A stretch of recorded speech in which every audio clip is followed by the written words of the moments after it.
வந்து உலகத்தினுடைய பிரமனுடைய சிறப்பு இந்த பிடிபி சாலையிலே ஒரு வடிவமாக சொன்னோம். படைப்பனுடைய சிறப்பு எப்ப இன்றைக்கு கிடையாதுன்னு. அடுத்தது காப்பனுடைய சிறப்பான அரிகிரி நாராயணமூர்த்தியுடைய சிறப்பை சொன்னோம். இது நாராயணமூர்த்தி வைகுண்ட வாசல் திறக்கவில்லை என்று தான் சொல்றோம். வைகுண்டம் போக முடியாதுன்னு தான் சொல்லிட்டு இருக்கோம். அதுக்கு மேலே கேட்பாங்க சில பேர் விளக்கம் கேட்கறாங்கல்ல, ஏப்பா சைவத்தை தழுவிதான் மோட்சத்தை போனாங்கன்னு சொல்ற, ஏன் கண்ணப்பர் கறி கொடுத்து மோட்சத்துக்கு போலையான்னு கேட்கறாரு. சில பேர் கேட்கறாங்க. அவர் படிச்சவர் தானே, அவருடைய அறிகுறி தெரியாதா? கண்ணப்ப நான் கறி ஊட்டினா தின்னாலாம் கறி ஊட்டினா தின்னா ஒரு வேடம் தானே. ஈஸ்வரனா வந்து கறியை தின்னா லிங்கம் தானே வாய் திறந்தது. தெரியல, சில பேர் கேட்கறாங்க. சைவன்பது ஒரு நெருப்பு சுடர், அது உள்ள இறங்க முடியாது. இந்த சும்மா கரியை நீட்டிட்டு நெருப்புல யாரும் ஓடுற மாதிரி இல்லை. அது நெருப்புள்ள இறங்கணும், எரியும், அக்கினி எரியும், உள்ள போய் வெளியே வரணும் எரிஞ்சு. அதான் சைவம். அதை தான் நான் சொல்றேன். அந்த சைவத்துடைய திருப்பொருளாக விளங்கி கொண்டிருக்கும் சிவபெருமான் ஜெகத்திலே அழிக்கப்பட்டவனாக தோன்றி படைப்பவன், காப்பவன், அழிப்பவன். இந்த அழிப்பவனுடைய செயல் என்ன, இந்த காலத்திலே என்ன அப்படின்ற ஒரு சிறப்பை இந்த பிடிபி சேனலிலே அணி அடுத்தமாக சொல்லிக் கொண்டிருக்கின்றோம். படைப்பவனுடைய சிறப்பும், காப்பவனுடைய சிறப்பும், அழிப்பவனுடைய சிறப்பும் சொல்லிக் கொண்டு வருவோம். சிவம் என்று சொல்லு, ராமன் அங்கே வருவான். ராமன் என்று சொல்லு, பிரம்மன் அங்கே வருவான். சிவம் என்று சொல்லு, ராமன் அங்கே வருவான். ராமன் என்று சொல்லு, பிரம்மன் அங்கே வருவான். பிரம்மன் என்று சொல்லு, சிவம் அங்கு வருவான். காப்பவன் அவனே, படைப்பவன் அவனே, அழிப்பவன் அவனே. படைப்பவன் அவனே, காப்பவன் அவனே, அழிப்பவன் அவனே. இந்த ஜெகத்திலே ஆதி காலத்திலே இந்த ஜெகத்திலே சிவன் தோன்றினானே. இந்த ஜெகத்திலே அழிப்பவன் நானே. அந்தமும் ஆதி நின்றானே. வேதங்கள் நாதங்கள் இசைக்குதே, இசையும் மேளங்கள் முழங்குதே. அழிபவனை அருகிலே ஏழுந்து மகிழுதே. நாட்டியம் நடனம் ஆடி மகிழுதே. ஆனந்தமே தோன்றுதே ஆதி காலத்திலே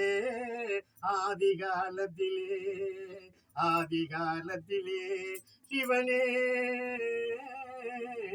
அந்த நாள் அருகிலே நின்றானே. ஆனந்த மந்திரம் கேட்டு மகிழ்ந்தானே. நாயனார் அருகிலே நின்றானே. நடன கலையை ஆடி காட்டி வந்தானே. வேதங்கள் கூறி நின்றானே. பல தெய்வ வடிவங்கள் காட்டி மகிழ்ந்தானே. ஆதி காலத்திலே செயற்கை மறைந்ததே. ஆதி காலத்திலே செயற்கை மறைந்ததே. இயற்கை உருவானதே இந்த காலத்திலே.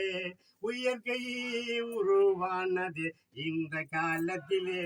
உதிரமும் காமமும் மண்ணிலே உழவி திரியுதே.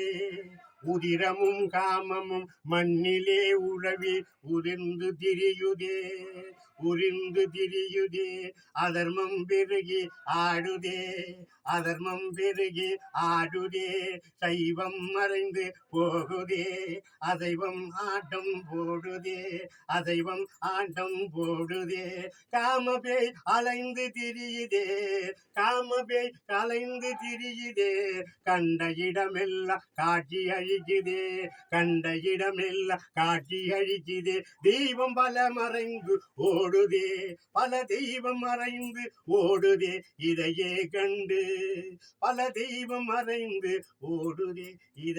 கண்டு பல தெய்வம் மறைந்து ஓடுதே. இதையே கண்டு அழிப்பவன் அதர்ந்து நின்றானே. அழிப்பவன் அதர்ந்து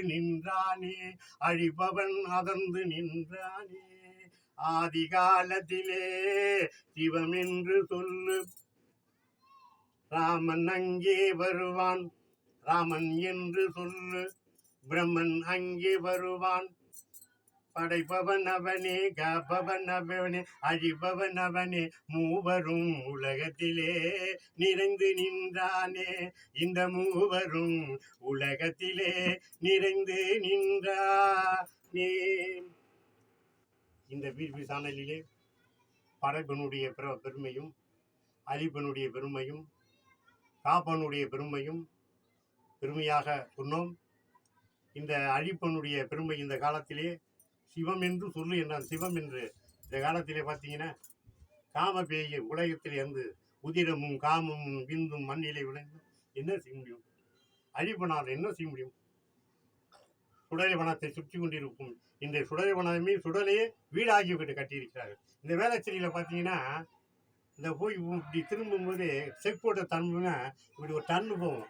ஆதி காலத்தில் அங்கே சுடுகாடு, அந்த சுடுகாட்டை பார்த்தீங்கன்னா பெரிய வீடு கட்டியிருக்காங்க.